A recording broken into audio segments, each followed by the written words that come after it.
un quartier. Hein. Et pour cause.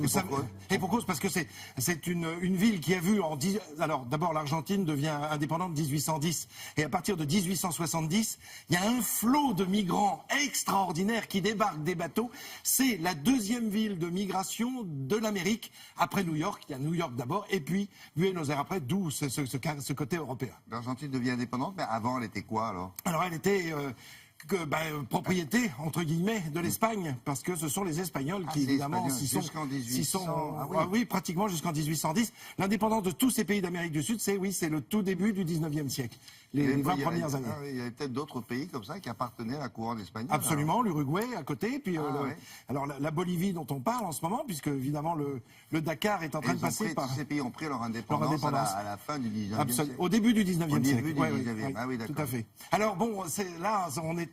Vous savez, cette course extraordinaire, ce Dakar, alors avec des difficultés, mais ça, vous en parlerez certainement plus avec Grégoire Tournon dans un instant, mais ça traverse 3 pays en Amérique du Sud. Là, le Paraguay, c'était la première fois que le Paraguay accueillait cette course, ce Dakar, et puis la Bolivie et l'Argentine, c'est ce qui nous intéresse aujourd'hui. L'Argentine, parce que c'est un pays qui accueille le Dakar depuis pratiquement qu'il circule en Amérique. Et l'Argentine, c'est tout à fait intéressant, on va découvrir tout ça en images. On va commencer par vous montrer une carte du parcours, ce qui nous permet de nous replonger. Et puis on va voir des images juste pour commencer du départ. Alors vous voyez, ça c'est la course telle qu'elle était proposée. On est le jour du départ. Le départ se déroule au Paraguay. Donc ne vous étonnez pas dans un instant des drapeaux que l'on va voir. C'est le drapeau du Paraguay. Ne pensez pas que ce soit le drapeau de l'Argentine, puisque vous le connaissez évidemment, il est très teinté de bleu ciel, comme on le voit là sur cette image, parce que tous les drapeaux des pays traversés étaient affichés là pour ce départ. Alors, cette Argentine, en fait, doit son nom à un fleuve gigantesque qui va être découvert par un certain Sébastien Cabot, que voilà, Sébastien Cabot, qui est fils de navigateur, qui travaillait pour les Anglais. Lui, il est d'origine italienne, comme son père, mais il va travailler pour les Espagnols.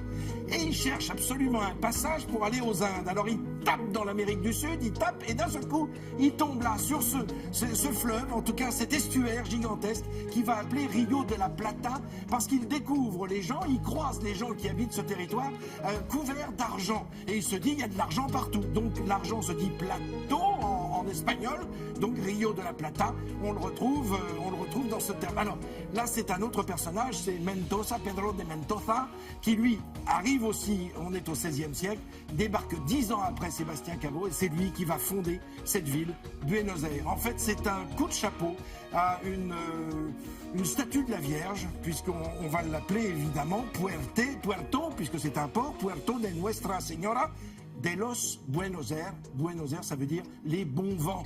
Ce port est un port qui est un petit peu en eau calme, puisqu'il est à l'intérieur du pays. Et puis je voulais évidemment terminer sur ces quelques images de tango, parce que le tango, et ça revient à ce que l'on disait en commençant, William, puisque le tango va être exporté d'Argentine en Europe par justement ces migrations permanentes. Et ce tango qui est né au bord du Rio de la Plata. Alors vous allez me dire, comment est-ce qu'on est passé de la Plata à l'Argentine?